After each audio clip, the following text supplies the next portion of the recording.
Hello guys, welcome back. So ఈరోజు మనం మాట్లాడేది ఆర్సీబీ వర్సెస్ సిఎస్కే మ్యాచ్. ఈ మ్యాచ్ వచ్చేసి బెంగళూరులో ఉండే. నా ప్రెడిక్షన్ ఆర్సీబీ ఉండే. అట్ ది ఎండ్ రిజల్ట్ అయితే బెంగళూరే మ్యాచ్ గెలిచింది. సో మ్యాచ్ స్టార్టింగ్ నుంచి చూసుకుంటే కూడా టాస్ వచ్చేసి ఈరోజు చెన్నై గెలిచిండే. ఆర్సీబీది ఫస్ట్ బ్యాటింగ్ ఉండే. ఆర్సీబీ బ్యాటింగ్లో ఇద్దరు ఓపెనర్ జేకబ్ బెథెల్ అయినా సెకండ్ మ్యాచ్ ఉండే మంచి పర్ఫార్మెన్స్. అలానే విరాట్ కోహ్లీ అయితే as usual mister consistency, like ప్రతి మ్యాచ్లో 50 ఇయర్ అయితే కొట్టిన 50s అన్నిట్లో మోస్ట్లీ అన్ని విన్నింగ్ స్టేజెస్లో ఉండే. ఈరోజు కూడా జేకబ్ బెథెల్ వచ్చేసి 33 balls 55 runs, మంచి స్ట్రైక్ రేట్తోని పవర్ ప్లే ఇద్దరు బాగా యూటిలైజ్ చేసాను. విరాట్ కోహ్లీ కూడా 33 balls 62 runs with a strike rate of 187.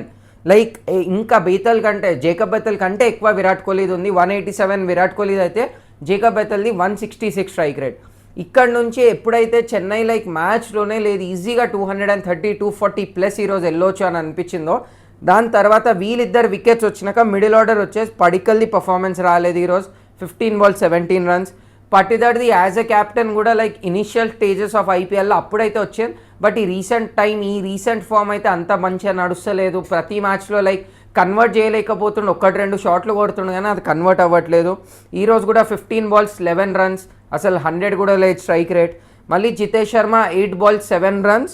దాని తర్వాత ఇద్దరు finishers Tim David, Romario Shepherd. Tim David just 3 balls ఆడిన 2 runs, 1 dot 2 singles అంతే. రొమారియో షెఫర్డ్ అయితే last 2 overs 19-20th Khaleel Ahmed ఓవర్లో 33 runs 14 ballsలో 53 కొట్టిండు. Second fastest 15 IPL history. దాని తర్వాత లాస్ట్ ఓవర్ పతిరానా. ఇన్ఫ్యాక్ట్ ఈరోజు పతిరానా బాగా వేసిండు ఫస్ట్ 3 overs, బట్ లాస్ట్ ఓవర్లో అప్పుడు రన్స్ కన్సీడ్ చేసిండు. అప్పటి వరకు అయితే మంచి స్కోర్తోని వికెట్స్ తీసిండు. మంచి బౌలింగ్ ఉండే ఈరోజు. వైడ్స్ కూడా ఎక్కువ వేయలేడు.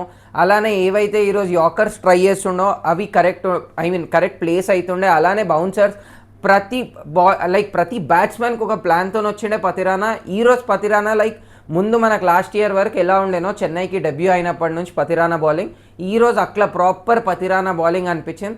ఇంకో సైడ్ ఏమో ఖలీల్ అహ్మద్ ఎవరైతే ఇయర్ ఐపీఎల్ మొత్తం అవుట్ స్టాండింగ్ పర్ఫామ్ చేసింది చెన్నై బౌలింగ్ యూనిట్లో, కీ బౌలర్ ఉండే ఖలీల్ అహ్మద్. బట్ ఈరోజు అన్ఫార్చునేట్లీ 3 overs ఆల్మోస్ట్ 3 overs ఇచ్చింది 65 runs. ఇంకో ఓవర్ వేసి ఉంటే పతిరానా లైక్ హయ్యెస్ట్ రన్స్ ఇచ్చింది. ఆ రికార్డ్ కూడా బ్రేక్ అయ్యే ఛాన్సెస్ ఉండే. 21.7 ఎకనామీ ఉంది. 21.7 అంటే లైక్ ఏ పిచ్ అని ఉండని, ఏ బ్యాట్స్మెన్ అని ఆడిని, అది వే టూ మచ్ అసలు.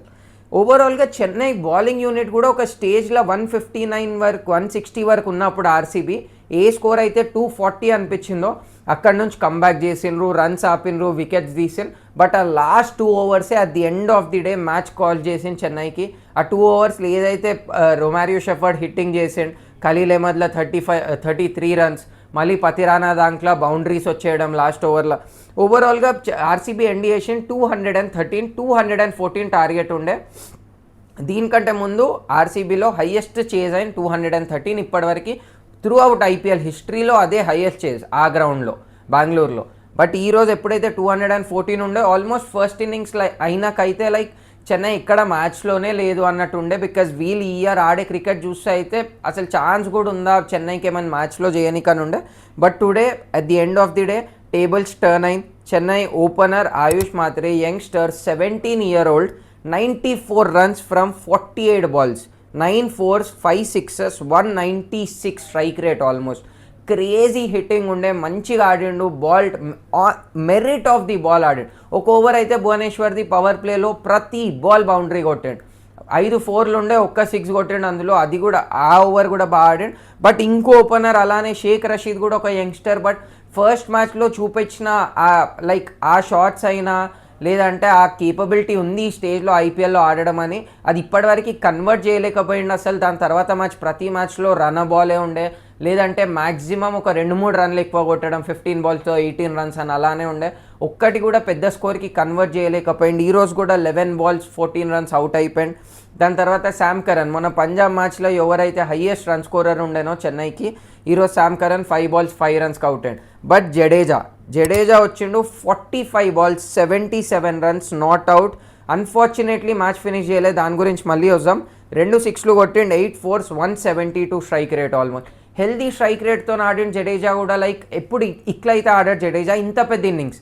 ఇన్ఫ్యాక్ట్ నాది ఫస్ట్ నుంచి ఉండే లైక్ నంబర్ 4 ఎందుకు అసలు Jadeja is that proper call అని. బట్ స్టిల్ మెల్లిమెల్లిగా ప్రూవ్ కూడా చేసుకుంటుండు. మొన్నటి మ్యాచ్లో కూడా శామ్ కరన్ ఎంబడి పార్ట్నర్షిప్ చేసిండు, అలానే ఈరోజు కూడా మళ్ళీ 77 కొట్టిండు. మొన్న శామ్ కరన్తో చిన్న పార్ట్నర్షిప్ ఉండే, దానికంటే ముందు దూబేతో చేసిండు దానికంటే ముందు మ్యాచ్లో. సో ఓవరాల్గా ఈరోజు చాలా పెద్ద పార్ట్నర్షిప్ అయింది వీళ్ళిద్దరిది మధ్యలో. అటు ఆయుష్ మాత్రే 94 కొట్టడం, ఇటు జడేజా 77 అని. దాని తర్వాత బ్రేవిస్ వచ్చిండు, బ్రేవిస్ డక్ అవుట్ అయిండ్. అది అసలు రియల్ టైంలో బాల్ చూస్తే అయితే ఎక్కడ ఎల్బిడబ్ల్యూ అవుతుంది అని ఛాన్సే లేకుండే. బాల్ క్లియర్ యాంగిల్తోని నిగడి బాల్ బయటికే పోతుంది, అది 4th స్టంప్ లైన్లో పోతుంది, అసలు స్టంప్స్కి హిట్టే కాదని ఉండే. బట్ ఈ ఇయర్ ఎంపైరింగ్ స్టాండర్డ్స్ అందరికీ తెలుసు, ప్రతి మ్యాచ్లో ఏదో ఒక బ్లండర్ అవ్వడం. ఇప్పటికి ఇన్ని మ్యాచెస్ అయిపోయినాయి ఐపీఎల్లో, బట్ ఎంపైరింగ్ స్టాండర్డ్ అయితే ఇయర్కి ఇంకా కిందికే పోతుంది. టెక్నాలజీ ఎంత పైనకి పోతుందో అలానే ఐపీఎల్లో ఎంపైరింగ్ స్టాండర్డ్స్ అయితే కిందికే పోతుంది. ఈరోజు కూడా బ్రేవిస్ అది అవుట్ ఇచ్చిండ్రు, బ్రేవిస్ సింగిల్ ట్రై చేసిండ్రు, వీళ్ళు సింగిల్కి పోయినరు. బై ద టైం రివ్యూ తీసుకొని డిఆర్ఎస్ టైమర్ ఏదైతే 15 seconds ఉంటుందో అది కంప్లీట్ అయిపోయిండే. దానివల్ల బ్రేవిస్కి ఆ రివ్యూ తీసుకొని ఇవ్వలేరు. అట్ ది ఎండ్ ఆ బాల్ అయిపోయినాక ఎప్పుడైతే రీప్లే చూపెట్టి ఆ ఇంపాక్ట్ అండ్ ఆల్ మొత్తం ఆ పిచ్చింగ్ చూపెట్టినరో బాల్ క్లియర్గా మిస్ అవుతుండే స్టంప్స్, అది ఎట్లా అవుట్ ఇచ్చిండో అది నిజంగా బ్లండర్ ఉండే, ఒక ఎంపైర్ డెసిషన్ అయితే. అది ఏడికని రియల్ టైంలో అవుట్ అనిపించలేదు. ఇంకా దాని తర్వాత వచ్చింది Dhoni, greatest finisher of all time. But ఇప్పుడు he couldn't finish at 8 balls 12 runs, ఒకటే 6 కొట్టిండు అందులో. బట్ దాని తర్వాత లాస్ట్ సెకండ్ ఓవర్లో వచ్చి ఎల్బీ అయిపోవడం, లాస్ట్ ఓవర్లో ఇన్ఫ్యాక్ట్. దాని తర్వాత వచ్చింది దూబే, 3 balls 8 runs, ఒక 6 కొట్టిండు ఫస్ట్ బాల్ రాగానే. దాని తర్వాత 6 కొట్టంగానే అది నో బాల్ ఉండే, ఫ్రీడ్ బాల్ సింగిల్ వచ్చింది. సో అలా ఇలా లాస్ట్ బాల్ ఎప్పుడైతే 6 balls 16 runs ఉండే, at the end of the day Yash Dayal last year కూడా 6 balls 15 runs డిఫెండ్ చేసిండు ఇదే చెన్నైతోని, అదే గ్రౌండ్లో. సేమ్ బ్యాట్స్మెన్స్ ఉండే అప్పుడు కూడా, జడేజా ఇంకా ధోని. అక్కడ కూడా ధోని వికెట్ తీసేయండి, ఇక్కడ కూడా మళ్ళీ డిఫెండ్ చేసి ధోని వికెట్ తీసేయండి.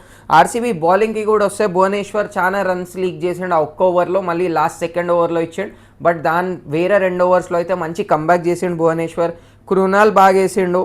సుయేష్ శర్మ 3 overs ఓవర్గా రన్స్ ఇచ్చేసిండే, కన్సీడ్ బాగా చేసేసాడు. బట్ ఎప్పుడైతే ఆ 4th over వేయడానికి వచ్చిండనో ధోని గ్రీజ్లోకి వచ్చినాక, ఆ ఓవర్ అయితే నిజంగా వండర్ఫుల్ బౌలింగ్ ఉండే. బౌండరీ కన్సీడ్ చేయలేడు ఆ ఓవర్లో, నా జడేజా కొట్టలేడు ఆ ఓవర్లో, అండ్ ధోని ఆల్సో. ఇద్దరు అసలు బౌండరీ అయితే రాలే, సింగిల్స్ వచ్చినాయి. 4-5 runs వచ్చిండే ఆ ఓవర్, 6 runs వచ్చిండే ఆ ఓవర్లో, బట్ బౌండరీస్ అయితే రాలే. ఇంకా నిగిడి కూడా ఒక రివెన్ తీసుకుండని చెప్పొచ్చు చెన్నై మీద. ముందు చెన్నైకే ఆడుతుండే, ఇన్ఫ్యాక్ట్ ట్రాఫీ లిఫ్ట్ చేసినప్పుడు కూడా చెన్నై టీంలో ఉండే నిగిడి.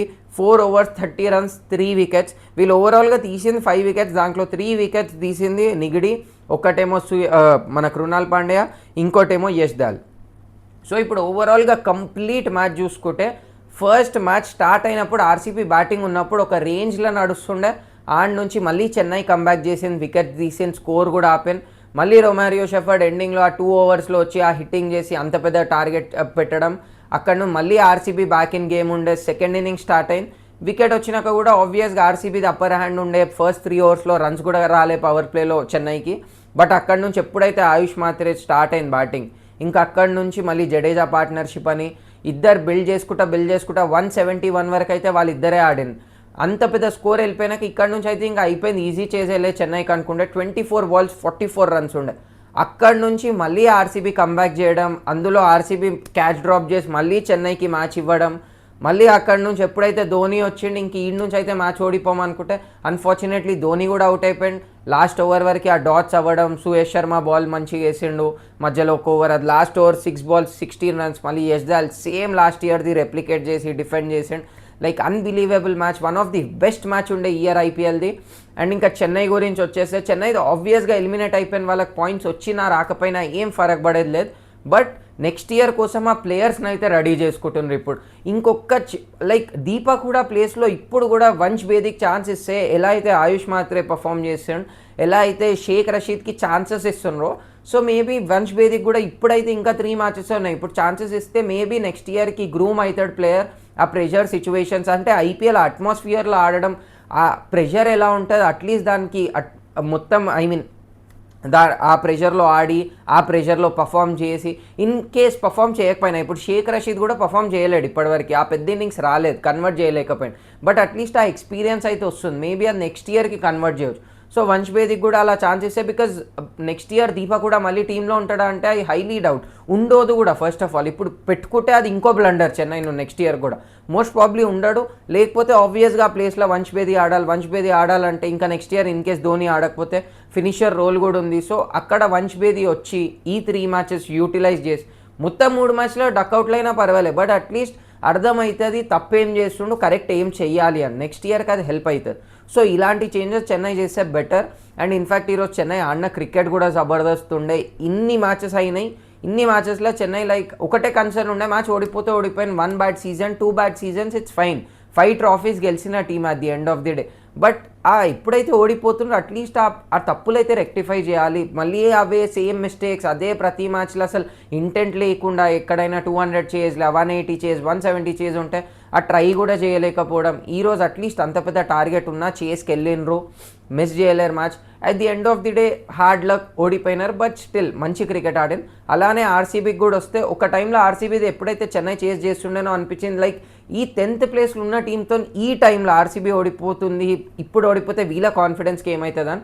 ఎప్పుడైతే 24 balls 44 runs ఉండేనో, బౌలర్స్ ఎంత కంబ్యాక్ చేస్తుండేనో అక్కడ నుంచి ఫీల్డర్స్ అంతానే చెన్నైకి మ్యాచ్ ఇద్దామన్నట్టుండే. టిమ్ డేవిడ్ క్యాచ్ డ్రాప్ చేయడం చాలా డిఫికల్ట్ ఉండే, బట్ స్టిల్ అలాంటి టైంలో అలాంటి క్యాచెస్ తీసుకోవాల్సిందే.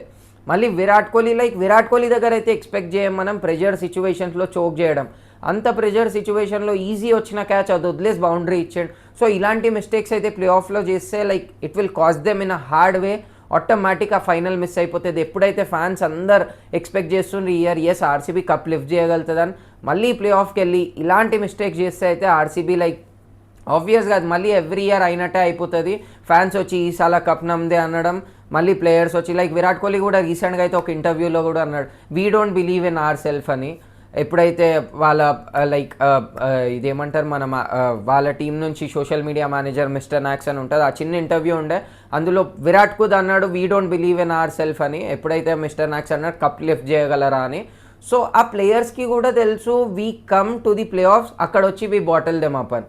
ఆడి వరకు వస్తారు, అక్కడి వరకు వచ్చి మళ్ళీ అదే ప్రెషర్లో ఆడడం, ఆ ప్రెషర్లో ఆడడం, మ్యాచ్ ఓడిపోవడం. లాస్ట్ ఇయర్ కూడా చూసినాం, దానికంటే ముందు చూసినాం. లాస్ట్ 3-4 years అయితే కన్సిస్టెన్సీగా ప్లే ఆఫ్కి వస్తుంది, బట్ ప్లే ఆఫ్కి రాగానే మళ్ళీ చోక్ చేయడం. సో ఈ రోజు కూడా ఎప్పుడైతే ప్రెషర్లో మ్యాచ్ ఉండే ఆ సిచ్యువేషన్లో లైక్ ఫస్ట్ ఆఫ్ ఆల్ చెన్నైని ఆడవరకు తెచ్చిండు. ఓకే, చెన్నైకి కూడా క్రెడిట్స్ ఇవ్వాలి, ఈరోజు మంచి క్రికెట్ ఆడాను, లేదంటే వీళ్ళు కూడా ఆబ్వియస్గా అంత క్లోజ్ అయితే రాకపోతుండే మ్యాచ్ అని. బట్ ఆర్సీబీ కూడా ఎప్పుడైతే మ్యాచ్ చేయలుండే bowlers are trying their best. అక్కడ నుంచి మళ్ళీ క్యాచెస్ మిస్ చేయడం, మిస్ఫీల్డ్ కూడా way too much misfield, ground fielding misfield చేస్తుండే ఈరోజు ఆర్సీబీ. సో ఇవన్నీ రెక్టిఫై చేస్తే at the end of the day obviously better team, top of the table ఉంది ఇప్పుడు 16 pointsతో. రన్ రేట్ ఒక్కటి వన్ ఆఫ్ ది ఇష్యూ కావచ్చు ఆర్సీబీకి, బట్ ఇంకా 3 matches ఉన్నాయి. 3 matchesలో ఇన్ కేస్ 2 matches గెలిచేసిందంటే ఆటోమేటిక్ 1 and 2 స్పాట్. వీళ్ళకి ఉట్టి ఒక్క ఛాలెంజ్ ఉంది ఇప్పుడు 3 matchలలో, ఇన్ కేస్ ఒకటే గెలిచి 2 ఓడిపోయినంటే 18 points ఆగిపోతారు టీం. గుజరాత్కి హై ఛాన్సెస్ ఉంది 18 pointsకి రానికి. సో ఇన్ కేస్ గుజరాత్ 18కి వచ్చింది, అండ్ ఆల్సో ముంబై ఇండియన్స్ 1-2లో వచ్చిందంటే లైక్ ఇప్పుడు ఆల్రెడీ వాళ్ళు ప్లే ఆఫ్కి వస్తేనే కష్టం, ఇంకా 1-2 పొజిషన్ వాళ్ళకి ఇంకో అడ్వాంటేజ్ ఇస్తుంది. ఇంకో మ్యాచ్ అక్కడ ఓడిపోయినా క్వాలిఫైర్ 2 ఆడి ఫైనల్కి రావడం. సో ఆబ్వియస్గా ఆర్సీబీ 18 కట్టుకంచిపోతే అయితే ముంబై నెట్ రన్ రేట్ బాగుంది, గుజరాత్ది వీళ్ళకంటే బెటర్ ఉంది, వాళ్ళు ఉంటారు ఆ 1-2 ప్లేస్లో. ఆర్సీబీ 3rd వస్తుంది, ఎలిమినేటర్ ఆడి మళ్ళీ క్వాలిఫైర్ ఆడి అక్కడి నుంచి ఫైనల్కి వెళ్ళడం అది ఇంకా కష్టమవుతుంది. సో బెటర్ వీళ్ళు నెక్స్ట్ 3 matchesలో ఇంకా 2 గెలిస్తే automatic 20 points, stay top of the table. 1-2 position ఎలా అన్నా ఉంటుంది అప్పుడు, అక్కడి నుంచి ఫైనల్కి వెళ్ళడం బెటర్. ఇన్ కేస్ ఒక బ్యాడ్ డే వస్తే కూడా క్వాలిఫైర్ 1లో దిల్ హ్యావ్ 1 more match, ఇంకో మ్యాచ్ ఉంటుంది ఆ క్వాలిఫైర్ 2 ఆడిని.